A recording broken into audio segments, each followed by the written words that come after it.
মাত্র ৩৬ বলে ৫০, ৫৫ বলে ৮১ রানের বিধ্বংসী ইনিংস। হাবিবুর রহমান সোহান তবুও আফসোস করতেই পারেন, সেঞ্চুরি মিসের আক্ষেপেও পুড়তেই পারেন। আউট হয়ে সোহান যেমন মাঠের দিকে অপলক তাকিয়ে রয়েছেন, আজকের আগে একাদশে সুযোগ পাওয়ার জন্য এভাবেই সোহান চাতক পাখির মতোই অপেক্ষা করছিলেন। ডিপিএলে ব্রাদার্সের বিপক্ষে একাদশে সুযোগ পেয়েই সোহানের বাজিমাত। ওয়ান ডাউনে নেমে আনিসুল ইমনের সাথে ১৩৩ রানের জুটি, প্রায় ১৫০ স্ট্রাইক রেটে ৮১ রানের বিধ্বংসী ইনিংস। অবশ্য এমন স্ট্রাইক রেট সোহানের জন্য নতুন কি, সবশেষ যে ম্যাচে ব্যাটিংয়ের সুযোগ পেয়েছিলেন সে ম্যাচেও সোহান ১৫০-র বেশি স্ট্রাইক রেটেই ব্যাটিং করেছিলেন।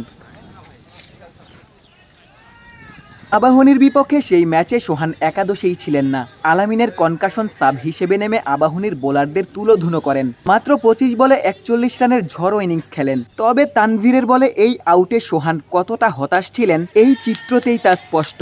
অবশ্য অমন বিধ্বংসী ইনিংসের পরও হতাশ হওয়ার যথেষ্ট কারণও ছিল।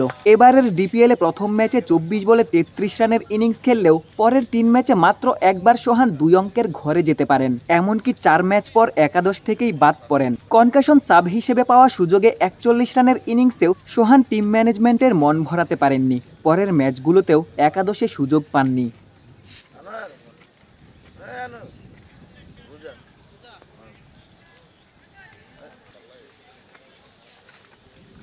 বিকেএসপিতে ব্রাদার্সের বিপক্ষে আজ সুযোগ পেয়ে যে ইনিংসটা খেলেছেন, নিশ্চিতভাবেই বাকি ম্যাচগুলোতেও সোহান একাদশেই থাকবেন। সুপার লিগেও এমন আক্রমণাত্মক ব্যাটিংয়ের ধারা বজায় রাখতে চাইবেন।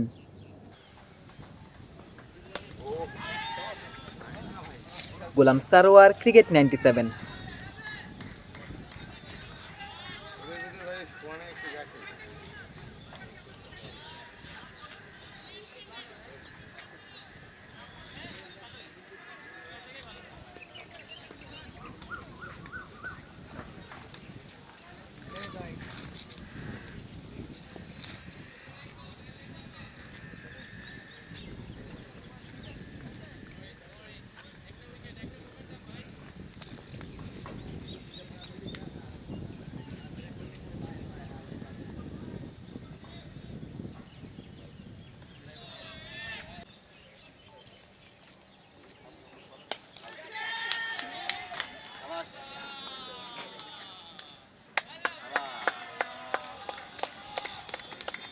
বিজয় ভাই।